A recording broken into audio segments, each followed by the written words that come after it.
Hello everyone, welcome to GS era. दोस्तों, आज हम डिस्कस करने वाले हैं एक इम्पोर्टेंट टॉपिक जिसका नाम है संसद अर्थात पार्लियामेंट। पार्लियामेंट से रिलेटेड जितने भी इम्पोर्टेंट क्वेश्चंस परीक्षा में बनते होंगे उन सभी को आज हम इस लेक्चर के अंदर डिस्कस करने वाले हैं। इससे पहले भी हम fundamental right, directive principle of state policy अर्थात राज्य के नीति निदेशक तत्व और फंडामेंटल ड्यूटीज अर्थात मौलिक कर्तव्य, prime minister, council of minister, attorney general, president, preamble और कॉन्स्टिट्यूशनल हिस्ट्री, इन सभी टॉपिक्स को हम डिटेल में डिस्कस कर चुके हैं। अगर आपने इन सभी लेक्चर्स को नहीं देखा है तो आप जाकर इन सभी लेक्चर्स को भी देख लीजिए ताकि आप पॉलिटी की इस सीरीज को कंटिन्यू कर सकें और अपने एग्जाम में पॉलिटी से रिलेटेड सभी क्वेश्चंस को अटेम्प्ट कर सकें। तो चलिए डिस्कस करते हैं विदाउट वेस्टिंग ऑफ टाइम आज का इंपॉर्टेंट टॉपिक जिसका नाम है संसद अर्थात पार्लियामेंट। दोस्तों, भारतीय संविधान के भाग 5 के अंतर्गत अनुच्छेद 79 से लेकर 122 तक संसद अर्थात पार्लियामेंट को डिफाइन किया गया है, जिसमें बताया गया है कि संसद का गठन किस प्रकार से होगा, उसकी संरचना किस प्रकार से होगी, उसके सदस्यों की जो अवधि है, जो कार्यकाल है सदस्यों का, वो क्या रहेगा। इस प्रकार की बातें यहाँ पर बताई गई हैं। ठीक है, तो आपको यहाँ से ध्यान रखना है कि भारतीय संविधान के भाग 5 में अनुच्छेद 79 से लेकर 122 तक पार्लियामेंट अर्थात संसद को परिभाषित किया गया है। जैसा कि हमने लास्ट लेक्चर्स में डिस्कस किया था कि जो हमारा कॉन्स्टिट्यूशन है उसके अंतर्गत पार्ट्स की संख्या कितनी है, 22 है, अर्थात भारतीय संविधान में 22 भाग हैं। तो भारतीय संविधान के भाग 5 में किसको डिफाइन किया गया है, संसद अर्थात पार्लियामेंट को। देखो दोस्तों, जो भारतीय संविधान का भाग 5 है ये आर्टिकल 52 से लेकर 151 तक आता है। इसके अंतर्गत काफ़ी सारे टॉपिक्स हैं, जैसे सबसे पहला एग्जीक्यूटिव अर्थात कार्यपालिका, दूसरा पार्लियामेंट अर्थात संसद, और तीसरा जो राष्ट्रपति की विधायी शक्ति होती हैं, लेजिस्लेचर पावर्स होती हैं, उन सभी को डिफाइन किया गया है। साथ ही साथ चौथा जो हमारी न्यायपालिका है अर्थात जुडिशरी है संघ की, जैसे कि सुप्रीम कोर्ट, इसके बारे में बताया गया है। और जो भारत का नियंत्रक एवं महालेखा परीक्षक होता है जिसको हम कैग के नाम से जानते हैं, इन सभी को भारतीय संविधान के भाग 5 में ही डिफाइन किया गया है। देखो, भारतीय संविधान का भाग 5 52 से लेकर 151 तक है, लेकिन अगर आपसे पूछा जाए कि जो हमारी संसद है, संसद को भारतीय संविधान में 79 से लेकर 122 के बीच में परिभाषित किया गया है।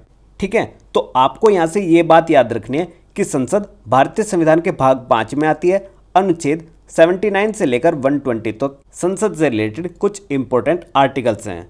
तो अब हम डिस्कस करते हैं कि जो संसद है, संसद का जो कार्य होता है वो केंद्र स्तर पर विधि का निर्माण करना होता है। यानी कि जो केंद्र स्तर है उस पर संपूर्ण भारत के लिए जो विधि का निर्माण करने का कार्य होता है वो हमारी संसद अर्थात पार्लियामेंट का होता है। जैसे कि दोस्तों, राज्य अर्थात स्टेट के अंदर राज्य की जो विधानमंडल होती है उसका कार्य भी क्या होता है, राज्य के लिए निर्माण करना। लेकिन अगर आपसे केंद्र स्तर पर पूछा जाए कि केंद्र स्तर पर कानून का निर्माण अर्थात विधि का निर्माण कौन करती है, तो वो करती है संसद अर्थात पार्लियामेंट। अब ये जो हमारी संसद है ये किस प्रकार से मिलकर बनेगी, इसके बारे में हमें जानकारी देता है आर्टिकल 79।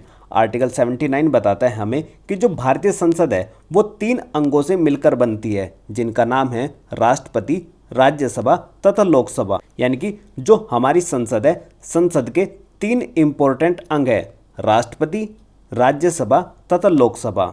इन तीनों का ग्रुप क्या कहलाता है, हमारी संसद अर्थात पार्लियामेंट कहलाता है।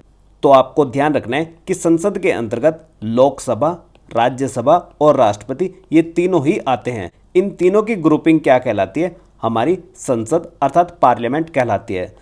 दोस्तों, जो हमारी लोकसभा है इसको हम निम्न सदन अर्थात निचला स्तर के नाम से भी जानते हैं, और साथ ही साथ ये जो लोकसभा है इसको हम लोगों का लोकप्रिय सदन के नाम से भी जानते हैं, क्योंकि जो इसके मेंबर होते हैं वो डायरेक्ट लोगों के द्वारा, जो भारत की जनता होती है, 18 से ऊपर की आयु प्राप्त करने वाले जो यंगस्टर्स हैं, वो सभी उसमें क्या करते हैं, मतदान करते हैं। इसलिए इसको जनता का लोकप्रिय सदन के नाम से भी जाना जाता है। लेकिन कानूनी रूप से हमने इसको क्या नाम दिया है, निम्न सदन अर्थात निचला सदन, जिसको आर्टिकल 81 में परिभाषित किया गया है। वहीं जो हमारी राज्यसभा है इसको हम उच्च सदन अर्थात अपर हाउस के नाम से जानते हैं और इसको भारतीय संविधान में आर्टिकल 80 के अंतर्गत डिफाइन किया गया है। तो आपको ये सारे के सारे आर्टिकल्स भी याद रखने हैं। देखो आज से आपको क्या करना है, आर्टिकल्स को भी याद करना है। अभी आपको लग रहा होगा कि देखो आर्टिकल 80, 81, 79 ये पता नहीं क्या है। देखो जब आप लेक्चर के एंड तक जाओगे ना इसके,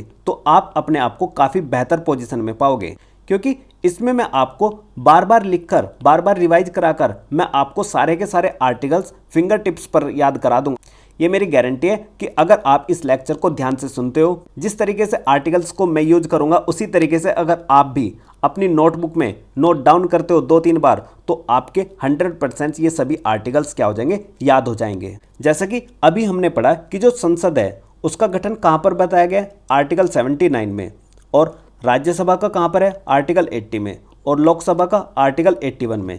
जैसा कि दोस्तों हमने लास्ट लेक्चर में भी पढ़ा था कि जो हमारे राष्ट्रपति हैं, भारत का एक राष्ट्रपति होगा, इसके बारे में कहाँ पर बताया गया है, तो आप कहोगे सर आर्टिकल 52 में ऐसा बताया गया है कि भारत का एक राष्ट्रपति होगा। और मैंने ये भी बात बताई थी आर्टिकल दिखाकर आपको कि भारत का एक ही राष्ट्रपति होगा, 2 या फिर 2 से अधिक राष्ट्रपति नहीं हो सकते, क्योंकि उसमें क्लियरली लिखा गया है कि भारत का एक राष्ट्रपति होगा। और इसकी जानकारी भी हमें कहां से प्राप्त होती है, आर्टिकल 52 से। तो अगर मैं आपसे एक बात कहूं कि जो हमारी पार्लियामेंट है अर्थात संसद है उसको कहां पर डिफाइन किया गया है, आर्टिकल 79 में। ये कितने लोगों से मिलकर बनती है, ये कितने अंगों से मिलकर बनती है, तो आप कहोगे 3। किसमें, एक आर्टिकल 52 यानी कि प्रेसिडेंट, दूसरा राज्यसभा यानी कि आर्टिकल 80, और तीसरा आर्टिकल 81 यानी कि लोकसभा। तो आप इस स्ट्रक्चर को कुछ इस हिसाब से भी लिख सकते हैं कि जो हमारी 79 है इसमें क्या बताया गया है, पार्लियामेंट के बारे में, कि पार्लियामेंट किन चीज़ों से मिलकर बनेगी, प्रेसिडेंट अर्थात राष्ट्रपति से, 80 मतलब राज्यसभा से, और 81 मतलब लोकसभा से। नेक्स्ट दोस्तों हम डिस्कस करते हैं लोकसभा के बारे में। दोस्तों जो हमारी लोकसभा है इसकी प्रथम बैठक 13 मई 1952 को हुई थी और उस समय पर इसके प्रथम अध्यक्ष थे गणेश वासुदेव मावलंकर, अर्थात इनको जीवी मावलंकर के नाम से भी जानते हैं, क्योंकि G for Ganesh, V for Vasudev और M फॉर मावलंकर, तो इनका कभी कभी शॉर्ट में भी नाम आता है। जीवी मावलंकर हमारी लोकसभा के प्रथम अध्यक्ष थे। और दोस्तों इसको ट्रिपल स्टार कर लेना, क्योंकि ये क्वेश्चन काफ़ी बार एग्जाम में पूछा गया है। आपसे परीक्षा में पूछा जाएगा कि हमारी लोकसभा के प्रथम अध्यक्ष कौन थे, तो जीवी मावलंकर या फिर गणेश वासुदेव मावलंकर। लेकिन आपसे परीक्षा में कुछ ऐसा क्वेश्चन भी पूछा जा सकता है कि हमारी लोकसभा की प्रथम महिला अध्यक्ष कौन थी, तो आपका आंसर होगा मीरा कुमार। जो मीरा कुमार हैं वो हमारी प्रथम महिला अध्यक्ष थी। लेकिन दोस्तों अगर मैं ओवरऑल की बात करूं तो ये जो मीरा कुमारी हैं वो हमारी 15वीं लोकसभा की महिला अध्यक्ष थी, अर्थात 15वीं लोकसभा की जो अध्यक्ष थी वो कौन थी, मीरा कुमार थी। और इस प्रकार ये भारत की क्या बनी थी, प्रथम महिला अध्यक्ष बनी थी। और दोस्तों आपको यहाँ से ध्यान करना है, वर्तमान में 2024 में जो लोकसभा के इलेक्शंस हो रहे हैं वो हमारी 18वीं लोकसभा के इलेक्शन हो रहे हैं। तो आपको इस प्रकार सारी की सारी बातें याद रखनी है। आपसे परीक्षा में ये भी पूछा जा सकता है कि वर्ष 2024 में जो इलेक्शन हो रहे हैं वो कौन सी लोकसभा के हो रहे हैं, तो आप कहोगे 18वीं लोकसभा के इलेक्शन हो रहे हैं।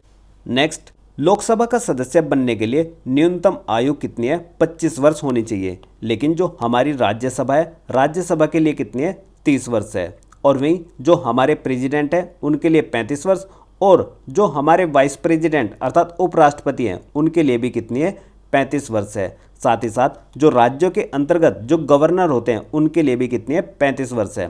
तो लोकसभा के लिए 25 वर्ष, राज्यसभा के लिए 30 वर्ष, राष्ट्रपति, उपराष्ट्रपति और गवर्नर इन तीनों के लिए कितनी है, 35 वर्ष है। ठीक है।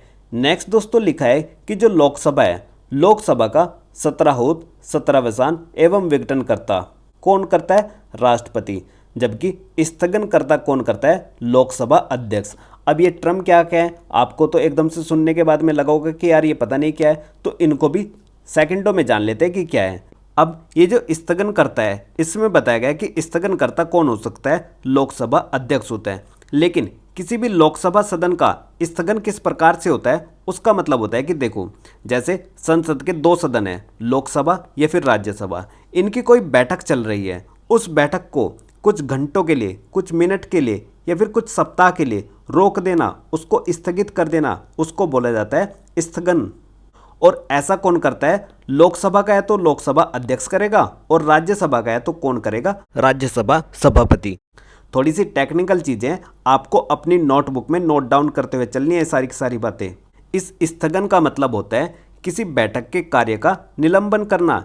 और कितने टाइम के लिए? या तो कुछ मिनट के लिए हो सकता है, या फिर कुछ घंटों के लिए हो सकता है, या फिर कुछ सप्ताह के लिए हो सकता है। ऐसा इसलिए होता है, देखो, या तो कोई विशेष कारण रहा हो या किसी सदस्य की मृत्यु हो गई, शोक प्रकट करना हो, तो उस समय पर भी ऐसा किया जा सकता है। या फिर लोकसभा अध्यक्ष को लगता है कि भाई कोरम नहीं हो रहा, यानी कि गणपूर्ति नहीं है, सदन के भीतर कार्य के संचालन में अगर कोई अव्यवस्था भी फैल जाती है तो भी लोकसभा अध्यक्ष ऐसा कर सकते हैं।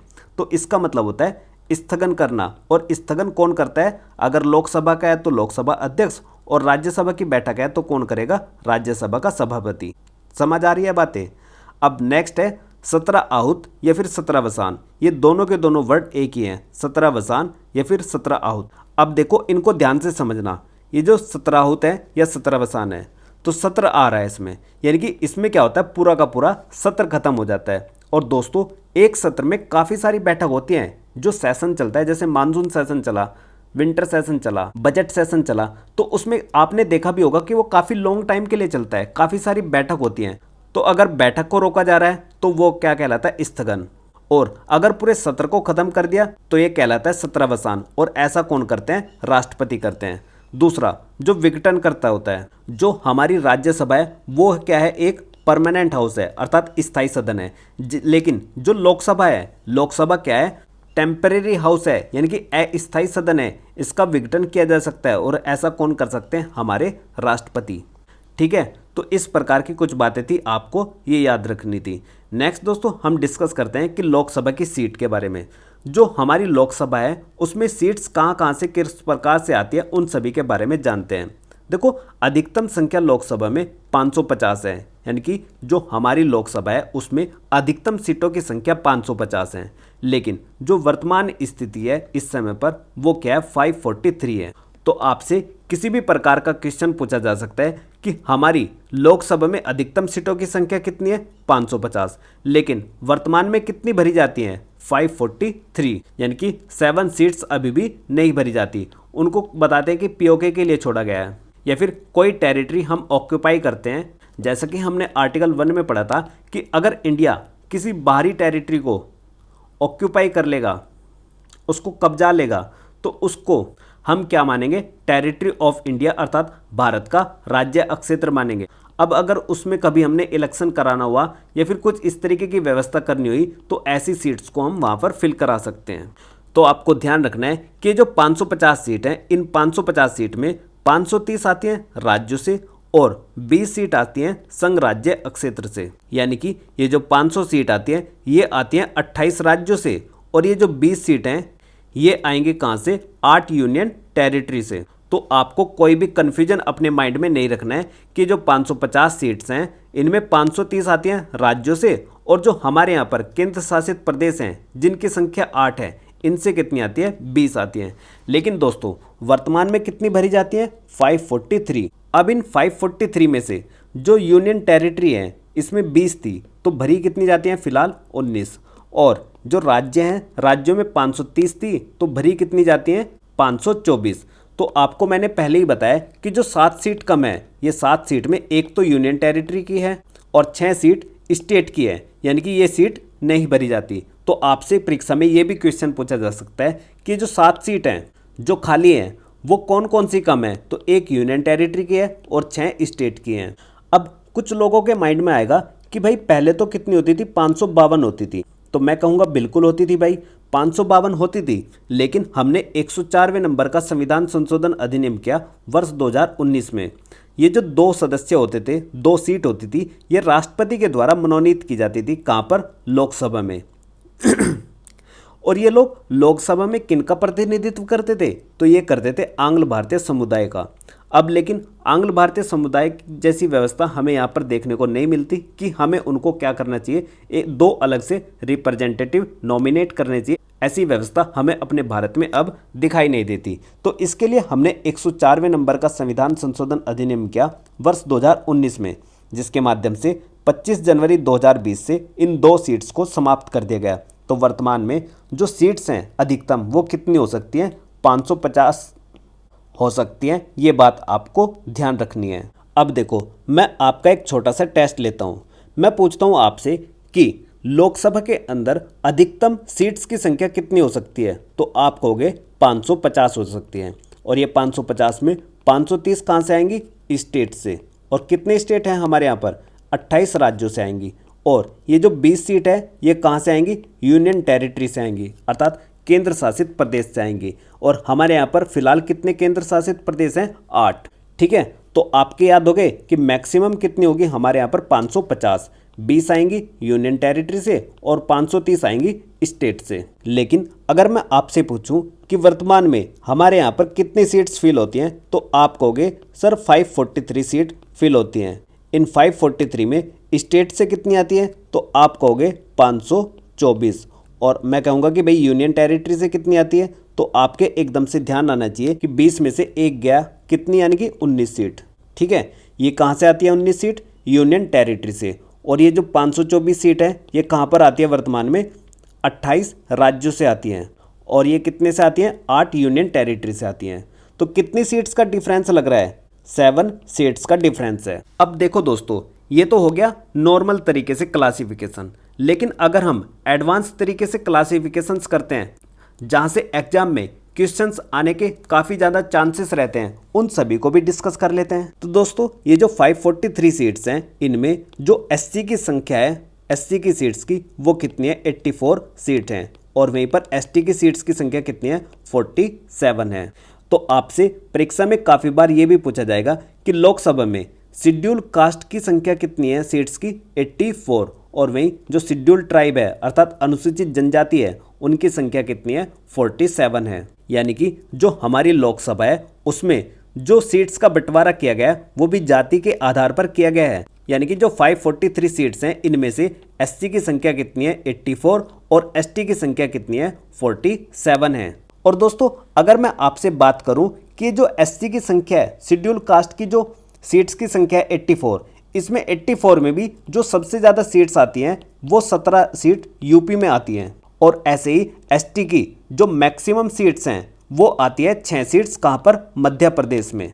तो आपसे ये भी पूछा जा सकता है कि जो शेड्यूल ट्राइब है अर्थात अनुसूचित जनजाति है, उसकी जो मैक्सिमम सीट्स हैं वो कहाँ पर है, मध्य प्रदेश में है। और यूपी में एससी की सीट की संख्या सबसे ज़्यादा है, कितनी है, 17 है।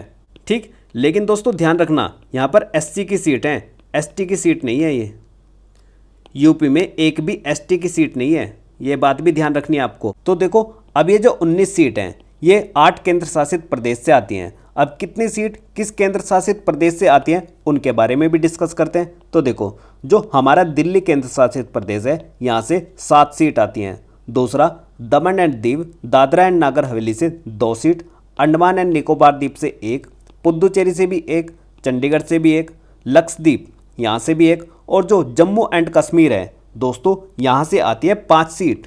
और जो हमारा लद्दाख है यहाँ से आती है 1। तो आपको ये दोनों के दोनों काफ़ी इंपॉर्टेंट है, याद रखना है, क्योंकि इनको क्या बनाया गया है, ये नए केंद्र शासित प्रदेश बनाए गए हैं। तो आपको ध्यान रखना है कि जो जम्मू एंड कश्मीर है यहाँ पर लोकसभा की 5 सीटें और लद्दाख के अंतर्गत कितनी है, 1 सीट है। तो इस प्रकार ये कुल मिलाकर कितनी हो जाती हैं, 7 और 2 9, 10, 11, 12, 13 और 5 18 और 1 19 सीट। तो इसी प्रकार से हमने बताया कि अभी कितनी सीट हैं, 19 सीट हैं और 1 सीट को खाली छोड़ा गया है, किसकी, केंद्र शासित प्रदेश की। और 6 सीट किसकी हैं, स्टेट अर्थात राज्य की हैं। और कुल मिलाकर ये कितनी हो जाती है, 7 सीट।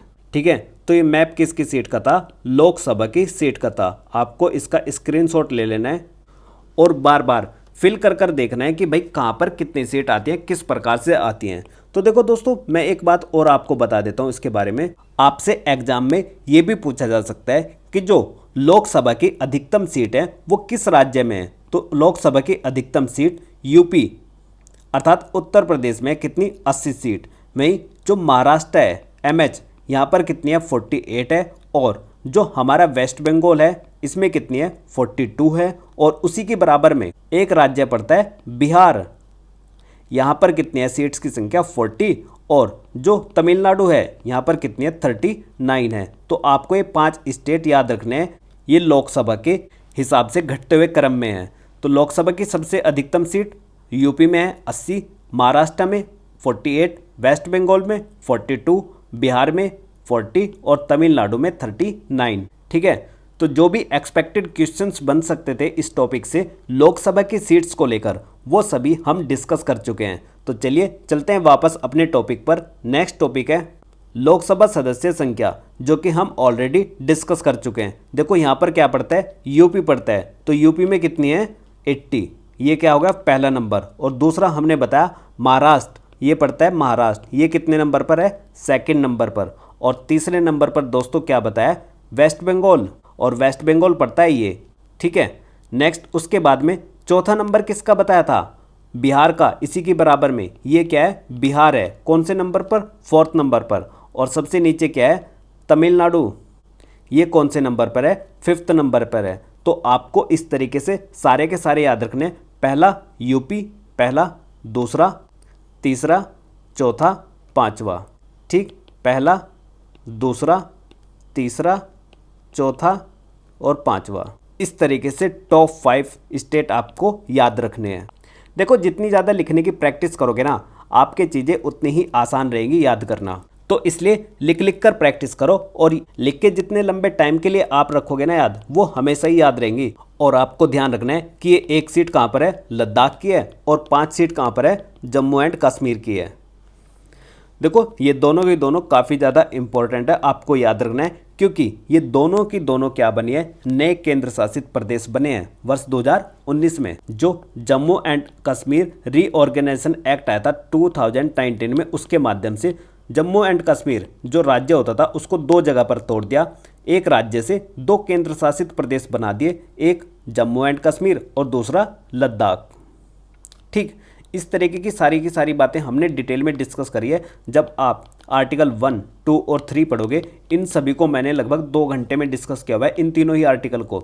आर्टिकल 1 पर लगभग 40 मिनट की वीडियो है, ऐसे ही आर्टिकल 2 पर और ऐसे ही आर्टिकल 3 पर आपको बहुत बारीकी से समझाया गया है कि आर्टिकल्स की इंपॉर्टेंस क्या होती है, किस तरीके से पॉलिटी को पढ़ना है। ये सारी की सारी बातें आपको प्लेलिस्ट में जाकर मिल जाएगी, आप यहाँ से पढ़ सकते हो। दोस्तों नेक्स्ट टॉपिक है हमारा लोकसभा अध्यक्ष। लोकसभा अध्यक्ष से रिलेटेड हम ऑलरेडी कुछ इंपॉर्टेंट क्वेश्चंस डिस्कस कर चुके हैं, लेकिन फिर भी एक बार हल्का सा रिकॉल कर लेते हैं। जैसे कि हमने पढ़ा था कि जो लोकसभा के प्रथम अध्यक्ष हैं जीवी मावलंकर अर्थात गणेश वासुदेव मावलंकर, इनका कार्यकाल 15 मई 1952 से लेकर 27 फरवरी 1956 तक रहा है। वहीं दूसरे एम अनंत श्यामन अयंगर, इनका कार्यकाल 8 मार्च 1956 से लेकर 16 अप्रैल 1962 तक रहा है। देखो दोस्तों यहाँ पर इससे अच्छा है कि मैं आपको जो गूगल पे विकिपीडिया पे डायरेक्टली चीज़ें हैं, फोटोज हैं उनके, वो सारी चीज़ें दिखा देता हूँ। तो दोस्तों ये रही देखो आपके सामने जो हमारे लोकसभा स्पीकर हैं उनकी लिस्ट। जैसे इसमें सबसे पहले है जीवी मावलंकर अर्थात गणेश वासुदेव मावलंकर। इनकी जो कॉन्स्टिट्यूएंसी थी वो थी अहमदाबाद, और इन्होंने अपना कार्यकाल 15 मई 1952 से लेकर 27 फरवरी 1956 तक इनका कार्यकाल रहा। और जो टाइम पीरियड है 3 वर्ष 288 दिन इनका कार्यकाल रहा। इनकी पॉलिटिकल पार्टी का नाम था इंडियन नेशनल कांग्रेस। ठीक है, इतनी बातें आपको याद रखनी है। ये फर्स्ट लोकसभा जो थी उसके स्पीकर थे, और उस समय पर जो डिप्टी स्पीकर थे अर्थात उपाध्यक्ष थे उनका नाम था M.A. अयंगर। तो आपसे परीक्षा में कुछ इस प्रकार का क्वेश्चन भी पूछा जा सकता है कि भारत की प्रथम लोकसभा के उपाध्यक्ष का नाम क्या था, तो M.A. अयंगर था। और वहीं जो हमारे फर्स्ट स्पीकर थे उनका नाम था जीवी मावलंकर। देन उसके बाद हमने देखा कि जो प्रथम महिला लोकसभा स्पीकर थी उनका नाम क्या था, मीरा कुमार। और मीरा कुमार कौन से नंबर की थी, 15वीं लोकसभा अध्यक्ष थी, और फीमेल में क्या थी, प्रथम थी। यानी कि मीरा कुमार प्रथम महिला लोकसभा अध्यक्ष थी। और ओवरऑल कौन सा नंबर था इनका, 15वें नंबर का था। और इनकी जो कॉन्स्टिट्यूएंसी थी उसका नाम था सासाराम, जो कि 2009 से 2014 तक अपने कार्यकाल पर रही और यह इंडियन नेशनल कांग्रेस से ही बिलोंग करती थी। तो देखो, जो दोनों फर्स्ट स्पीकर रहे हैं, फीमेल रही हो या फिर मेल रही हो, वो दोनों इंडियन नेशनल कांग्रेस से थे और ये 15वीं लोकसभा की स्पीकर थी। और उस समय पर लोकसभा उपाध्यक्ष कौन थे? कारिया मुंडा। नेक्स्ट दोस्तों, अगर मैं आपको वर्तमान में बात करता हूँ, वर्तमान में 17वीं लोकसभा चल रही है और इसके अध्यक्ष का नाम क्या है? ओम बिरला, जिनकी कॉन्स्टिट्यूएंसी कोटा है और 2019 से अभी तक ये अपने पद पर बने हुए हैं। और इनका जो पार्टी का नाम है, ये किस पार्टी से बिलोंग करते हैं? तो ये भारतीय जनता पार्टी से बिलोंग करते हैं और ये 17वीं लोकसभा के स्पीकर हैं। लेकिन दोस्तों, वर्ष 2024 में जो इलेक्शन हो रहे हैं वो 18वीं लोकसभा के इलेक्शन हो रहे हैं। तो आपको जो भी स्पीकर बनेगा 18वीं लोकसभा का, उसका भी नाम याद कर कर अपने नोट्स में लिख लेना है, क्योंकि 4 जून को रिजल्ट आने वाला है, तभी बन जाएगा वहाँ पर, उस टाइम पे थोड़ी टाइम बाद ही। ठीक है, तो इस प्रकार से कुछ लिस्ट थी आपके सामने जिसमें हमने जाना सभी लोकसभा स्पीकर के बारे में। तो देखो, ये सारे के सारे जो अध्यक्ष के नाम हैं वो सारे के सारे हम देख चुके हैं अभी विद फोटोज़।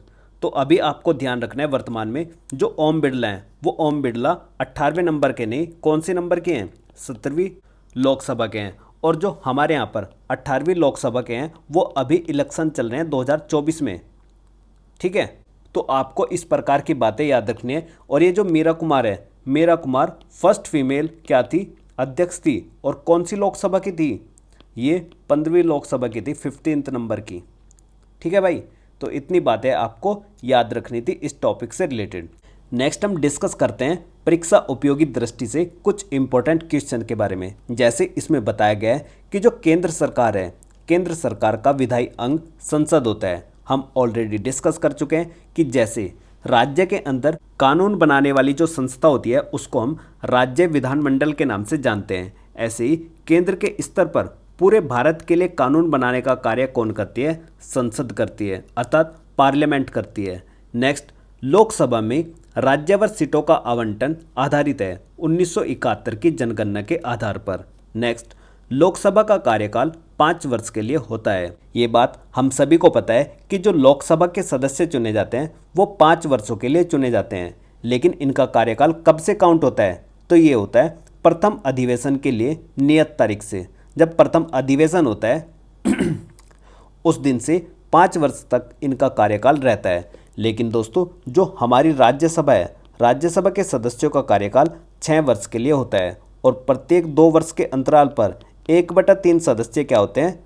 रिटायर हो जाते हैं। इसलिए हम कहते हैं कि जो राज्यसभा है, राज्यसभा परमानेंट हाउस है, अर्थात स्थायी है, उसको कभी भी भंग नहीं किया जा सकता। लेकिन ये प्रत्येक 5 वर्ष के अंतराल पर सामान्य परिस्थितियों में क्या होता है? इसका विघटन हो जाता है। किसका? लोकसभा का। लेकिन राज्यसभा का नहीं होता, क्योंकि राज्यसभा के सदस्यों का कार्यकाल कितना होता है? 6 वर्ष होता है और प्रत्येक 2 वर्ष के अंतराल पर 1/3 सदस्य क्या होते हैं? उसके रिटायर होते हैं, उनका कार्यकाल पूरा होता है।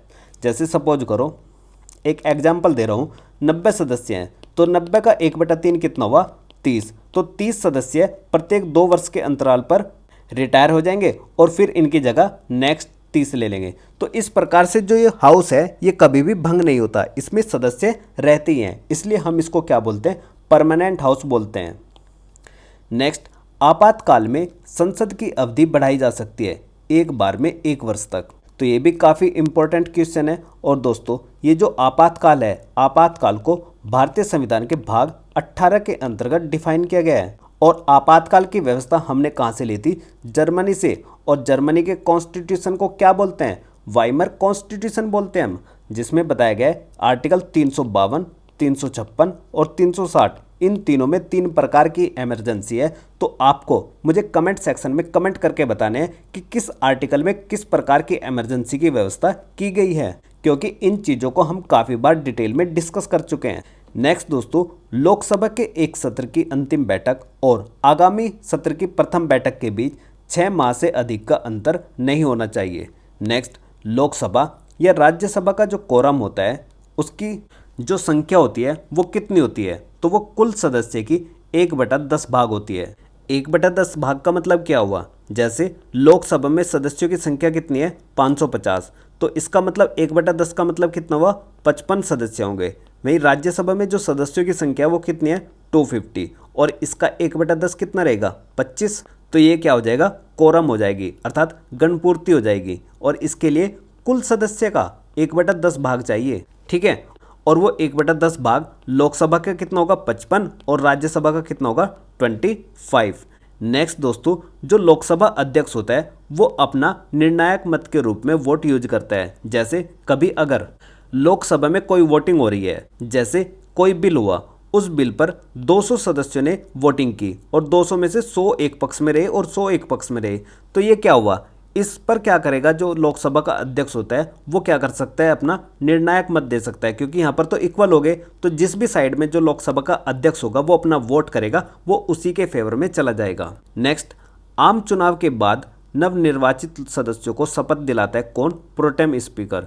देखो दोस्तों, जो प्रोटेम स्पीकर होता है उसका काम ही क्या होता है कि जो नवनिर्वाचित लोकसभा आती है उसको उसके सदस्यों को क्या करता है शपथ दिलाने का कार्य करता है। नेक्स्ट, प्रोटेम स्पीकर की नियुक्ति कौन करता है, तो लोकसभा के संदर्भ में राष्ट्रपति, और अगर विधानसभा में होनी है तो कौन करेगा भाई, राज्यपाल करेगा। तो आपको एक कुछ फैक्चुअल इन्फॉर्मेशन है आपको याद रखनी है कि ये जो प्रोटेम स्पीकर होता है ये कौन होता है, जो नवनिर्वाचित लोकसभा आती है उसको शपथ दिलाने का काम करता है, केवल एक व्यक्ति ये होता है।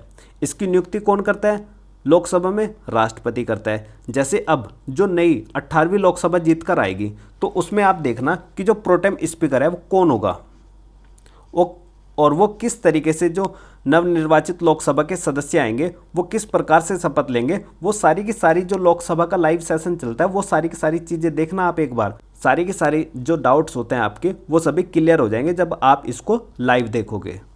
और देखो यहाँ पर भी क्लियर हो चुके हैं कि देखो प्रोटेम स्पीकर का काम केवल इतना सा होता है कि जो नवनिर्वाचित सदस्य आएंगे लोकसभा के उनको क्या करनी है, शपथ दिलानी है। किसको, प्रोटेम स्पीकर को। इसकी नियुक्ति कौन करता है, राष्ट्रपति करता है। अगर वहीं विधानसभा के इलेक्शन होकर आ रहे हैं तो वहाँ पर भी एक प्रोटेम स्पीकर होगा, उसकी नियुक्ति कौन करेगा, राज्यपाल करेगा। तो इस प्रकार के कुछ क्वेश्चंस हैं जो कि आपको याद रखना है। नेक्स्ट दोस्तों हम डिस्कस करते हैं। नेक्स्ट है दोस्तों, लोकसभा अध्यक्ष अपना त्यागपत्र सौंपता है किसको, लोकसभा उपाध्यक्ष को। वही लोकसभा उपाध्यक्ष किसे देता है, लोकसभा अध्यक्ष को। नेक्स्ट, लोकसभा अध्यक्ष को हटाया जा सकता है लोकसभा के सभी सदस्यों के बहुमत से पारित संकल्प के द्वारा। अगर लोकसभा के सभी सदस्य मिलकर बहुमत से एक संकल्प पारित कर दे तो लोकसभा अध्यक्ष को हटाया जा सकता है। नेक्स्ट, वर्तमान में लोकसभा अध्यक्ष कौन है, तो ओम बिरला है, और ओम बिरला जो हमारी 17वें नंबर की लोकसभा है उसके अध्यक्ष हैं। और वर्तमान में 18वीं लोकसभा के इलेक्शन हो रहे हैं। कौन से, वर्ष 2024 में जो लोकसभा के इलेक्शन देख रहे हो आप, ये 18वीं लोकसभा के इलेक्शन चल रहे हैं। लोकसभा को कार्यकाल पूरा होने से पहले भी भंग किया जा सकता है, बिल्कुल किया जा सकता है। किसके द्वारा, राष्ट्रपति के द्वारा। कब किया जाएगा, जब मंत्रिपरिषद सलाह देगी कि भाई लोकसभा को भंग कर दो, तो राष्ट्रपति ऐसा कर सकता है। क्योंकि हमने आर्टिकल 74 में पढ़ा था कि राष्ट्रपति को सहायता और सलाह देने के लिए क्या होगी, एक मंत्रिपरिषद होगी, अर्थात काउंसिल ऑफ मिनिस्टर होगी। तो अगर मंत्रिपरिषद को ये लगता है कि हाँ भाई हमें लोकसभा को भंग करना चाहिए, वो ऐसी सलाह देती है किसको, प्रेसिडेंट को, तो प्रेसिडेंट महोदय ऐसा कर सकते हैं कि लोकसभा को क्या कर सकते हैं, भंग कर सकते हैं। कब, कभी भी कर सकते हैं, यानी कि 5 वर्षों से पहले भी इसको भंग किया जा सकता है। इसलिए बोलते हैं कि ये जो सदन है लोकसभा, ये अस्थायी सदन है, राज्यसभा की तरह नहीं है, क्योंकि राज्यसभा में सदस्यों की संख्या परमानेंट बनी रहती है। वहाँ पर जो 1/3 सदस्य हैं वो प्रत्येक 2 वर्ष के अंतराल पर रिटायर होते हैं, लेकिन यहाँ पर सारी का सारा एक साथ खत्म हो जाता है। नेक्स्ट, वर्तमान में लोकसभा निर्वाचन क्षेत्रों के लिए चुनाव व्यय की अधिकतम सीमा निर्धारित है। बड़े राज्यों में 77 लाख रुपए और छोटे राज्यों में 59.4 लाख। नेक्स्ट, प्रथम लोकसभा अध्यक्ष जिनका नाम गणेश वासुदेव मावलंकर था, अर्थात जीवी मावलंकर था, इनके खिलाफ अविश्वास प्रस्ताव लाया गया था। नेक्स्ट, लोकसभा सचिवालय प्रत्यक्ष रूप से कार्य करता है लोकसभा अध्यक्ष के अंतर्गत, यानी कि जो लोकसभा का सचिवालय होता है वो प्रत्यक्ष रूप से लोकसभा अध्यक्ष के अंतर्गत कार्य करता है। नेक्स्ट टॉपिक है दोस्तों हमारा राज्यसभा।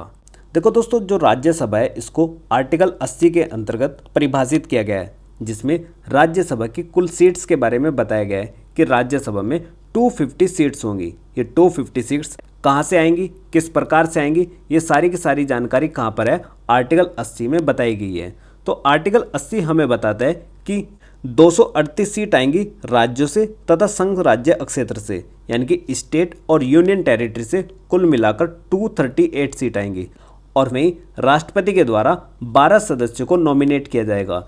ये सदस्य वो होंगे जो 4 फील्ड के एक्सपर्ट होंगे, जैसे कोई साहित्य में एक्सपर्ट होगा, कोई विज्ञान में एक्सपर्ट होगा, कोई कला में एक्सपर्ट होगा, तो कोई समाज सेवा का एक्सपर्ट होगा। यानी कि आर्टिकल 80 में सीट्स के बारे में बताया गया है कि राज्यसभा में 250 सीट्स होंगी। ये 250 सीट में 238 आएंगी 28 राज्यों से और 8 केंद्र शासित प्रदेशों से, और 12 सीट को क्या करेंगे, हमारे राष्ट्रपति मनोनीत करेंगे अर्थात नॉमिनेट करेंगे। ये जो 12 सीट्स होंगी ये 4 फील्ड के एक्सपर्ट होंगे, साहित्य, विज्ञान, कला और समाज सेवा।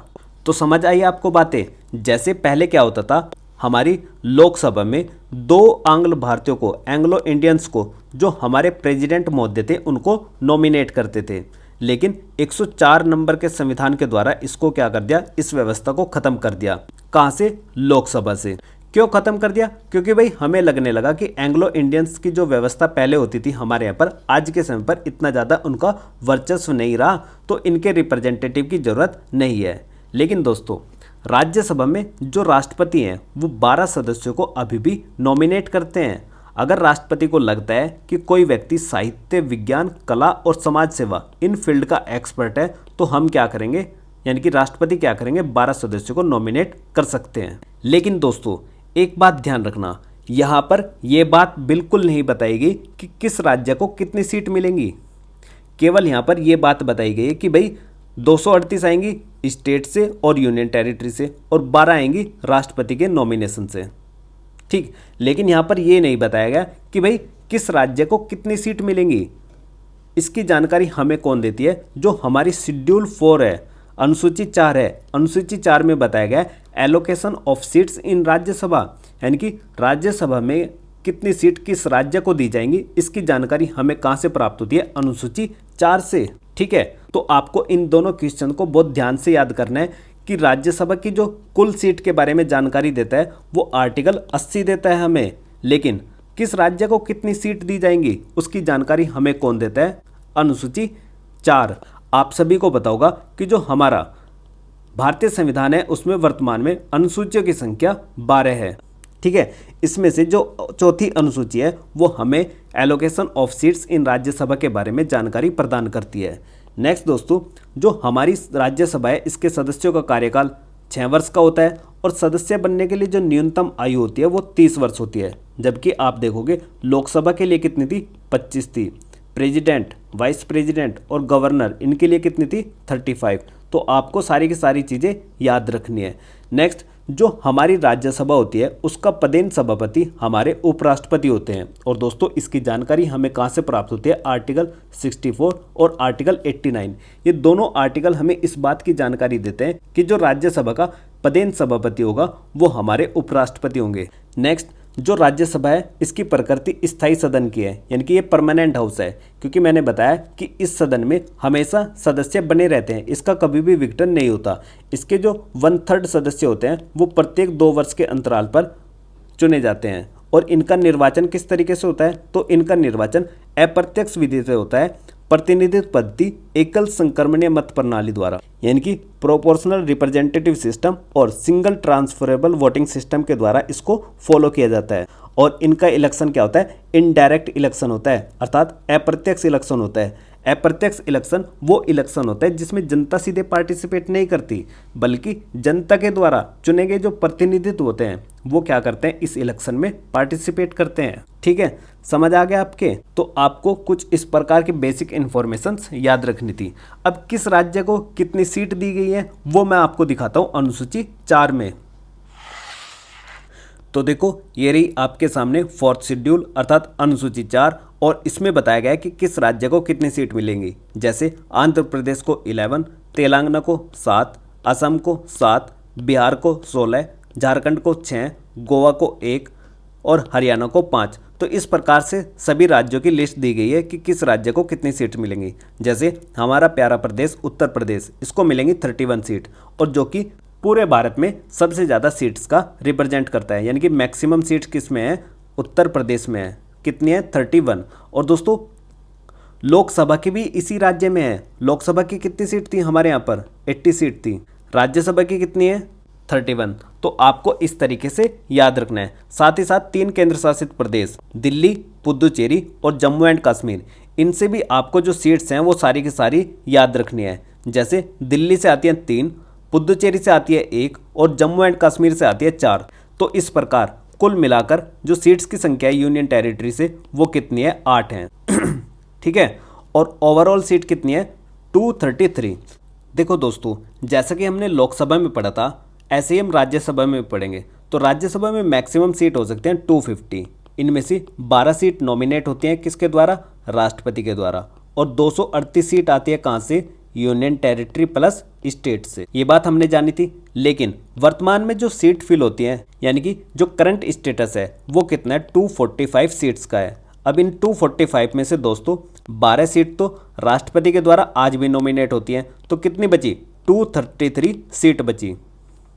अब ये जो 233 सीट हैं, ये 233 सीट कहाँ कहाँ से कितनी है, ये सारी की सारी मैं आपको दिखा चुका हूँ कि भाई यहाँ से इतनी सीट आएंगी। ये कुल मिलाकर 233 सीट्स हैं कि किस राज्य से, किस केंद्र शासित प्रदेश से कितनी सीट आती हैं। तो देखो, जैसा कि हमने अभी देखा कि 8 सीट कहाँ से आती है, यूनियन टेरिटरी से आती हैं। तो इसका मतलब 225 सीट कहाँ से आती होंगी, स्टेट से आती होंगी। ठीक है, तो आपको इस तरीके से इनको याद करना है। 8 सीट केंद्र शासित प्रदेश अर्थात यूनियन टेरिटरी से, और 225 सीट कहाँ से आएंगी, स्टेट अर्थात राज्यों से। और दोस्तों आपको एक बात और याद रखनी है, हमारे यहाँ पर जो केंद्र शासित प्रदेश हैं उनकी संख्या कितनी है, 8 हैं। लेकिन 8 के 8 केंद्र शासित प्रदेश राज्यसभा में सीट का रिप्रेजेंटेशन नहीं करते। मात्र 3 राज्य ही क्या करते हैं, यानी कि 3 केंद्र शासित प्रदेश ही क्या करते हैं, सीट्स का रिप्रेजेंटेशन करते हैं। कहाँ पर, राज्यसभा में। और वो 3 कौन कौन से हैं, तो देखो अभी नाम दिखाए आपको, दिल्ली, पुदुचेरी और जम्मू एंड कश्मीर। ये मात्र 3 यूनियन टेरिटरी ऐसे हैं जो राज्यसभा में 8 सीट का रिप्रेजेंटेशन देते हैं। तो आपको इसका स्क्रीनशॉट लेकर रख लेना है सारी चीज़ों का। तो मैं सोचता हूँ कि यहाँ तक कि आपके अभी तक की सारी चीज़ें बहुत अच्छे तरीके से क्रिस्टल क्लियर हो चुकी होंगी। अब हम बढ़ते हैं नेक्स्ट टॉपिक की ओर। तो देखो, नेक्स्ट टॉपिक है राज्यसभा में सदस्यों की संख्या। ये ऑलरेडी हम डिस्कस कर चुके हैं कि भाई जो यूपी है, यूपी से कितनी आती है, 31 सीट आती हैं, और यूपी क्या है, फर्स्ट पोजीशन पर है। ऐसे ही जो महाराष्ट्र है, महाराष्ट्र से कितनी आती है, 19 सीट आती हैं, और महाराष्ट्र कौन से नंबर पर है, 2nd नंबर पर है। और 3rd नंबर पर कौन होगा दोस्तों, तमिलनाडु। तो इस प्रकार से आपको टॉप 3 स्टेट के नाम याद रखने हैं। ठीक, तो ये थी कुछ important information related to Lok Sabha, Rajya Sabha और राष्ट्रपति, और कुछ important articles and deputy speaker and speakers. ये सारे के सारे टॉपिक्स आज हमने इस लेक्चर के अंदर डिस्कस करे हैं। देखो, अगर मैंने आपको गलती से मीरा कुमार को 16वें नंबर की लोकसभा स्पीकर बता दिया हो तो माफ़ करना। जो मीरा कुमार जी हैं ये क्या थी, 15वें नंबर की लोकसभा स्पीकर थी। ठीक है, तो आपको ये सारे के सारे टॉपिक बहुत अच्छे से क्लियर हो जाने चाहिए। ठीक है, तो लेक्चर की ड्यूरेशन ज़्यादा होने की वजह से हमें इस लेक्चर को यहीं पर रोकना पड़ेगा। तो ये था इस वीडियो का एंड। आई होप आपको ये वीडियो पसंद आई होगी। अगर आपको ये वीडियो पसंद आई है तो इस वीडियो को लाइक कीजिए और अपने दोस्तों को शेयर कीजिए। तो मिलते हैं नेक्स्ट वीडियो में। Thank you for watching GS era.